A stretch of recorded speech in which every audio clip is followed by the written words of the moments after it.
राधे राधे दोस्तों।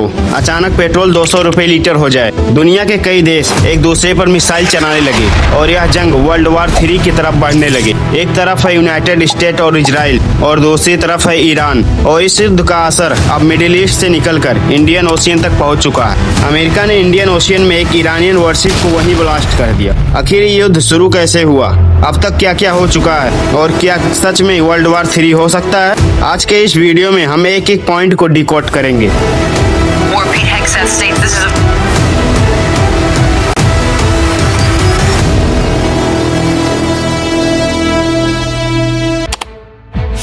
युद्ध की जड़ बहुत ही पुरानी है दोस्तों। 1979 की ईरानी क्रांति के बाद ईरान और इजराइल एक दूसरे के दुश्मन बने हुए हैं। ईरान पर यह आरोप लगाया कि यह परमाणु हथियार बनाने की कोशिश कर रहा था। इजराइल और यूनाइटेड स्टेट इसे अपने लिए खतरा मान रहे थे। 13 जून 2025 को इजराइल ने ईरान के परमाणु ठिकानों पर हमला किया। इस जंग को 12 डे वार कहा गया क्योंकि यह 12 दिनों तक चली थी। 24 जून 2025 को युद्ध बंद हुआ, लेकिन दोनों देशों के बीच तनाव खत्म नहीं हुआ। 28 फरवरी 2026 को इजराइल और यूनाइटेड स्टेट ने मिलकर ईरान के कई मिलिट्री और न्यूक्लियर ठिकानों पर हमला करना शुरू कर दिया। ऑपरेशन को नाम दिया गया ऑपरेशन एपिक्स फ्यूरी और ऑपरेशन लियोन्स रोर। इन हमलों ने ईरान की कई मिलिट्री बेसेस और न्यूक्लियर साइट को अपना टारगेट बनाया।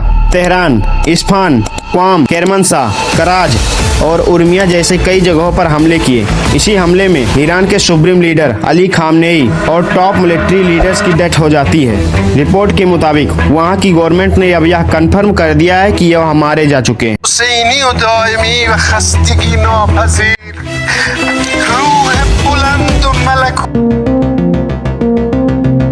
ईरान ने इसके जवाब में कई देशों में मौजूद अमेरिकी और इजरायली ठिकानों पर मिसाइल और ड्रोन से हमला किया। Bahrain, Qatar, UAE, Iraq, Jordan, Kuwait, इन सभी जगहों पर हमले हुए। हमला होते ही इजराइल में सायरन बजने लगे। वहां के एयर डिफेंस सिस्टम तुरंत एक्टिव हो गए।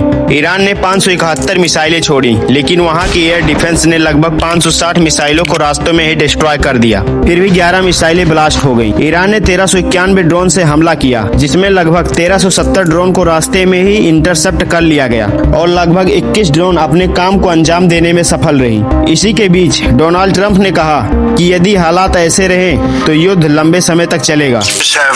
Launched Operation Epic Fury, one of the largest, most complex, most overwhelming military. The United States and its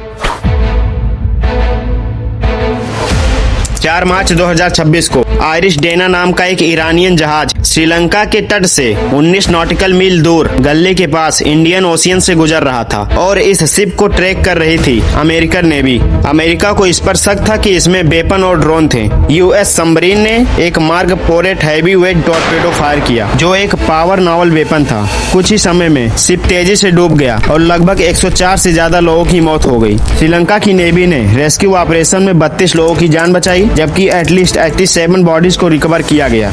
Iran ने ऑफिशियली बताया कि अभी लगभग 101 लोग मिसिंग हैं। इंटरेस्टिंग बात यह है कि आयरिश डेना पहले इंडिया के इंटरनेशनल फ्लीट रिव्यू में पार्टिसिपेट करने के बाद लौट रहा था।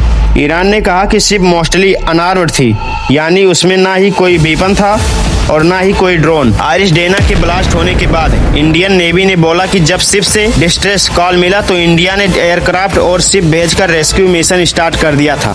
इंडिया के फॉरेन मिनिस्टर सुब्रमण्यम जयशंकर ने कहा कि ये इंसिडेंट अनफॉर्चुनेट है। Much more than many other parts of the world is in the process of a recovery and a rebuilding. उन्होंने डायरेक्टली अमेरिका को ब्लेम नहीं किया, बल्कि काफी न्यूट्रल रिएक्शन दिया। Perhaps अब चलिए बात करते हैं स्टेट ऑफ हॉर्मुज की, जहां से दुनिया का 20% ऑयल एक्सपोर्ट होता है। अमेरिका और इजराइल के हमलों के बाद ईरान ने दुनिया के सबसे important oil route strait of Hormuz के लेकर बड़ी वार्निंग दे दी। ईरान की Islamic revolutionary guard corps IRGC ने डिक्लेयर किया कि स्टेट ऑफ हॉर्मुज पर अब ईरान का कंट्रोल है और अगर कोई शिप बिना परमिशन के गुजरेगा तो उस पर हमला किया जा सकता है। ये रास्ता दुनिया के लिए बहुत ही इम्पोर्टेंट है क्योंकि दुनिया का 20% तेल इसी रास्ते से एक्सपोर्ट होता है। अगर ये बंद हुआ तो दुनिया में फ्यूल क्राइसिस हो सकता है। लेकिन सबसे इंटरेस्टिंग बात ये हुई कि ईरान ने बाद में ऑफिशियली क्लेरिफाई किया कि ये रिस्ट्रिक्शन हर कंट्री के लिए नहीं है। Hormuz mainly US, Israel, European countries के शिप्स के लिए बंद किया गया है, जबकि एशिया के कई देशों के शिप को जाने दिया जा सकता है। इसी बीच इंडिया का भी नाम सामने आता है। इंडिया के रिलेशन ईरान के साथ अच्छे रहे हैं और यह रास्ता भी ऑयल सप्लाई और ट्रेड के लिए बहुत ही इम्पोर्टेंट है। इंडिया के फॉरेन मिनिस्टर ने बताया कि ईरान ने अपने 3 नावल शिप्स को इंडियन पार्ट पर डॉक करने की परमिशन मांगी थी और इंडिया ने डिप्लोमेटिक रिलेशन के चलते नेक्स्ट डे ही परमिशन दे दी। ईरान ने भी कहा कि उसका एक वॉरशिप आयरिश डेना इंडिया के नावल एक्सरसाइज में गेस्ट था और जब वो वापस लौट रहा था तब उस पर अटैक हुआ। मिडिल ईस्ट में चल रही टेंशन के बाद एक सवाल बहुत तेजी से वायरल हो रहा है, क्या वर्ल्ड वॉर 3 शुरू हो सकता है? More Pete Hegseth State. अभी जो कॉन्फ्लिक्ट चल रहा है उसमें ईरान, इजराइल और यूनाइटेड स्टेट इन 3 देशों में ही है। अगर यह युद्ध 3 देशों तक ही लिमिटेड रहता है तो वर्ल्ड वॉर होने का खतरा नहीं है, लेकिन सिचुएशन तब डेंजरस हो सकती है जब दूसरे पावरफुल कंट्रीज भी डायरेक्ट वार में आ जाएं। अगर रसिया और चाइना ईरान को ओपनली सपोर्ट करने लगे और दूसरी साइड पर नाटो की कंट्री यूनाइटेड किंगडम, फ्रांस और जर्मनी अमेरिका और इजराइल के साथ आ जाएं, तब सिचुएशन वर्ल्ड वॉर जैसी बन सकती है। वीडियो पसंद आई हो तो लाइक शेयर जरूर करें और कमेंट में अपनी राय बताएं।